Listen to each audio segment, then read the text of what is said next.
Romance is the highest form of art, and this is because of the potential of infinite knowledge growth when two universal minds meet. Romance itself works as a specific art form and a category of art. So it's just like a painting, but the way that information is transferred and the way that knowledge grows is distinct from others. And this is what we're going to explore. And to clarify this for you, we have to look into four categories of information in regards to art. And these are propositional, procedural, perspectival, and participatory. There are four categories of artistic information. I want to show which of them are necessarily finite and which of them could lead to infinite beauty. First category of information is propositional. I really don't like the word, but it's what we had. It just means facts, and these are necessarily finite. So think of something like Harry Potter. The name of the character Harry Potter, you're not going to go any deeper into that. You're not going to learn anything more about it. You're not going to discover new things. You're not going to create anything new. The name of the character is Harry Potter. That's all there is to it. There are a certain number of books. You're either correct about the number of books or you're not correct about the number of books. There could be more books in the future, but there's going to be a number of those books, and you're going to be done with the count at some point. So it's a finite amount of information. You can have information about the art. We can have information within the art, and that's all there is. It's finite. So not really any need to get too caught up in that, because you're going to get to some point and you're going to get to a dead end. That's one of the markers of something being finite here. There is a definite end that you can get to. So let's move past that and go into the next category, which would be procedural information. And at some point, there's going to be a little bit of a weirdness between the usage of the word information, and I might sometimes use the word knowledge. I'm kind of referring to the same thing here. I'm being a little bit loose with it. I'm really kind of thinking it through also. So we'll cover that in another point. But here with the procedural is certain types of art where you have to do certain things. Like, for example, if I'm reading a book, I have to know how to flip the page. And the book kind of shows me what to do. It has the words. If I know how to read, but I didn't know how to flip a page, I might be able to figure out that I can flip a page. So that would be a part of the procedural knowledge or procedural information that is within a book. There are some books that have other methods, other things that are interesting. Like I'm thinking of Captain Underpants, where you have to like flip the book back and forth like this to make it animate itself. It's kind of fun. But again, that's finite. But it is important to know that these things depend on each other. So the facts depend on knowing how to interact with the work of art, for example. These types of information or these types of knowledge all depend on each other. Or, well, there's a hierarchy of the dependence of these types of knowledge in works of art. So there are different categories of procedures. Some of them have wide reach, like knowing how to start a YouTube video or knowing how to read generally, right? These are all a part of specific artworks, and they apply to many, many, many, many works of art. You also have certain procedures, like if you look at a certain painting, it might guide your eye, right? So the painting is guiding the movement of your eye. It's a certain procedure that is guided by the work of art that the audience must take to really fulfill the work of art. Something like this even applies to the culinary arts, right? I'm drinking tea right now, and there are certain things that I can do that don't really fulfill the work of art. Like the dry tea is a latent work of art, and it has to be revealed by me doing certain procedures and then drinking it and paying attention to it in a certain way and smelling it in certain ways. And there are these little techniques, there's little procedures that I must do to really fulfill the work of art. So that's all part of the procedural. Now, some of these things are finite, and some of these things could be infinite. Say, for example, I just said about dry tea, there's not really, I don't think the producers of the tea have a specific goal in mind. There's a certain, they know what's bad tea, they know what's bad preparation of the tea, and they kind of know what's good preparation of the tea, but there's no like specific target for this is the way to make the tea and this is the best way to make the tea. There's going to be, there's room for, let's say, unbounded improvement in that. That means there's a possibility of infinite growth of beauty in this field. With the procedural way to engage with works of art, you should have some type of skill, There should be a skill related to it to engage with that work of art.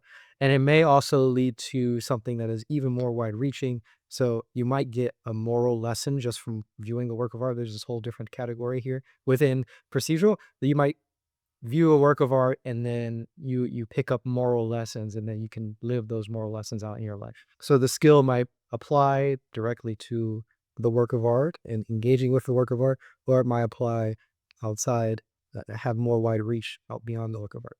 The next is perspectival or perspectival. Really, it's changing your perspective. It's giving you a new perspective or revealing your own perspective.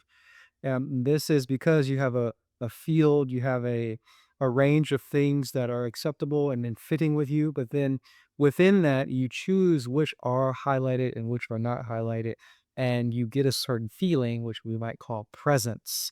You feel present with the work of art. You might feel present just yourself as yourself watching or viewing or interacting with the work of art, or you might feel present as a character within the work of art. Both of those work. You might feel immersed within the work of art. There's a lot of ways you can have perspectival knowing within a work of art. Taking the particular perspective of somebody, a character within a work of art, that is generally finite because the character within the work of art has a finite perspective that you can take, unless that character is an infinite character, which you can't have in any regular work of art. And now, if it's you taking a perspective, you as a person taking a perspective on the work of art, that may be infinite depending on who you are, depending on what the work of art is, depending on how you're taking a perspective on it. This is all just about being present, knowing what things are important, which things are de-emphasized. And that landscape is having a work of art develop that landscape is engaging with the work of art with this way that you have this perspectival information or this perspectival knowledge or this perspectival form of beauty. I'm using a lot of words as near synonyms. Okay. As I said, I'm going in these in order of increasing dependency. So the propositional depends on the procedural, which depends on the perspectival, which depends on what we're going to go into now, participatory. And this is the category where the romance falls. Now we're down deep. Participatory arts. This layer is a foundation. This is where you define what the art is and where you define what you are in relation to that art. So it's kind of like defining the medium as also defining the senses that you are using to interact with the work of art. And once this is established, you can actually take certain perspectives, which means that you're highlighting certain aspects of the work of art and yourself, and you de-emphasize other aspects. And then you can use your skills to actually have those interact. And then you can develop beliefs or other semantic knowledge for that. So that's kind of the general sense of participatory art and this kind of foundational for all works of art. Participatory knowledge that we have and that might be triggered by a work of art is the recognition of the fittedness of you and the work of art or anything else in the world, where you recognize that you're both shaped by the same thing and you're shaped to work together. You essentially belong together because a work of art, for example, has colors within the visible spectrum, and you can see within the visible spectrum. You work together there with that. But that's more abstract. And to get more into the work, if you can read English or you understand English, you are shaped by a culture that can read English. The work of art is in English, in a language that you can read. That is another thing that is co-shaped there. But you can get further into, you can actually work within a tradition and then shape the tradition and have that tradition shape you and you shape the tradition. So instead of you both being shaped by one thing, you can shape each other. That's another form of participation. Participation.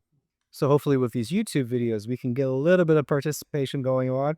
I can shape something that you think. You can mention in the comments below and shape something that I think, and we can work together here. So in this participatory aspect, this is where the definition of the work of art and the audience is actually created here. This is the formulation of that. So where you see the boundaries of the work of art and where you see the boundaries of yourself and what you can perceive, that's this part here, the participatory part.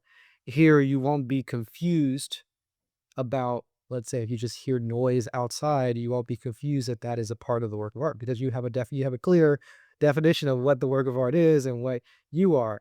Now, those things can change, and that's a big major part of this. And those things, you can have a work of art that is designed in such a way to make those change. And so you can think of works of art or even just philosophy or something like that change who you are in such a way that it changes the perspectives that are available to you, which in turn changes the skills that are available for you to apply, which in turn changes the beliefs that are available for you to believe. Really, it's just all these different ways that you can change the information processing mechanism of yourself. The more we expose ourselves to purely finite works of art, that obviously will limit the ways that you could process. And you have this mind of yours that is universal, that can do anything. It's unbounded by anything. You have infinite possibilities, but if you're only exposed to finite works, none of those infinite possibilities are revealed in such a way, right? You don't change who you think you are because you think that you're this finite mind. You don't see the infinite different perspectives that you could take. You don't see all the skill, you don't see all the procedures, the things that you could do from those different perspectives, and then you don't um, get different knowledge and see the new information that you could pick up based on those skills that you've taken. So there are forms of participatory arts which are more superficial, and there are other forms that are less superficial. But then you have some forms that are slightly more have the greater availability for infinite depth. So we can think of something like just doing art analysis. Doing art analysis, this is something that's very important to me, and it's something I like a lot. And that would be an infinite form, right? Because if you're doing an art analysis, generally you're finding new things within the work of art to appreciate. Or you can appreciate it in new ways. You can redefine what the work of art is. Is the work of art just the story, or is it the tone at which the story was spoken? Is it the book? Is it the thickness of the book? Is that a part of the actual narrative, or is that a part of the story, or is that a part of the work of art, for example? Is the fact that it's on YouTube, is that a part of the work of art? Things like that. You're you can with art analysis expand what the work of art is.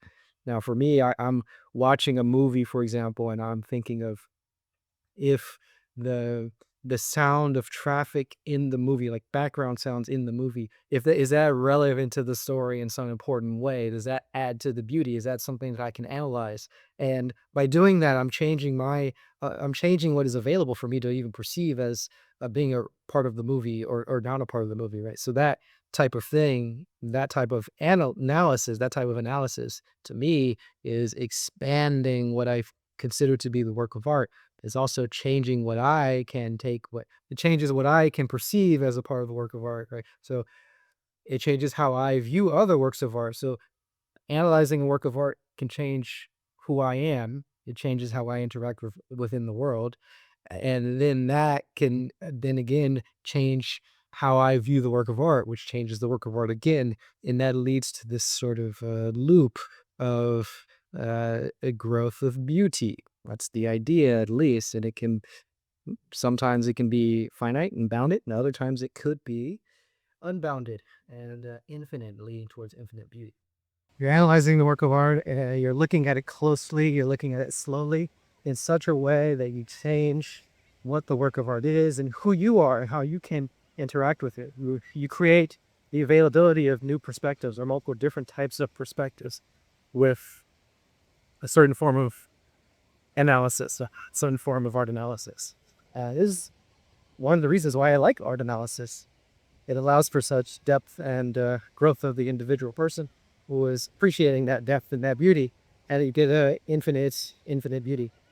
So far, everything I've been mentioning has been one-sided, meaning that you have the audience, and they are the only person who is adding creativity or depth, infinite depth or whatever, into the work of art. But you can have a different scenario. If, for example, the work of art that was being appreciated was itself creative and a universal mind. And this is where we get to romance as a form of art. So a romance itself could be a artwork, but it is also this category of participatory art. Romance is a form of art that highlights the participatory aspect of art. The reason being is because you have two people who are universal minds, which have been shaped by similar things, and they have been shaped in such a way that they fit together. Now, the thing about universal minds is that there's infinite possibilities, which means that there's a very big possibility that you can shape your mind to be not fitted to anything else in anything else in the world or any other particular person. You can do that. You can shape your mind to be completely incompatible with somebody else's. You should be able to reshape your mind always and infinitely, but you can get yourself into a state where your mind is not in shaped with another mind. You don't belong together. That's the idea. But once you are, if you do belong together, if you have shaped yourselves in such a way that you fit well, your fittedness is good, then that that's the beginning of the romance. That's the beginning of the participation. Now you begin to shape each other even more. Each aspect shapes each other. So just like in the work of art, where a person can analyze a work of art and shape and kind of change the work of art, and in the work of art, you find something else in it and you change yourself and shape you, and then that shapes each other. But there's only one mind for creativity within that process. But when you have a romance, you got two people who are infinite minds. They find that there is some fittedness, and then you build each other to fit even more. That is this shaping each other. That is the romance, and that is where this um, infinite depth of knowledge growth happens. And knowledge growth is, of course, growth of beauty. So in this form, you have an individual who appreciates another individual as a work of art, and in that appreciation, they're creating new. They're defining who the other person is. They're defining how you can interact with them in the relationship between them. But that definition is now uh, the ability to define is not one-sided. The other party can also define themselves and define the other, and there is the possibility of infinite growth with all of these things. And this happens. It is a unbounded, infinite process um, with no defined endpoints, no clear to beginning, even um, completely new standards being able to be created in all directions was completely open-ended, and it is totally unpredictable. This is all derivative of John Vervaeke's work on the four ways of knowing, and also on the work from Tom Hyde. He talks about romance being a high form of art. I have my theory of romance that it is literally an art form. In exactly the same way that painting, poetry, all the other things are, romance is that. And I think it's the highest possible art form because it's interactive and it's creative, right? So you go to an art gallery and you're looking at a painting. The creativity is happening in your mind. You're looking at the picture. It's unilateral. The picture doesn't do anything. It exists and it has elements, but you're the one generating the aesthetic theories. Whereas, like, you're on a date with a beautiful woman or a beautiful man, and you find them beautiful. There's obviously the physical aspect. You know, they have form. They look a certain way. That's important. They dress a certain way. That's important.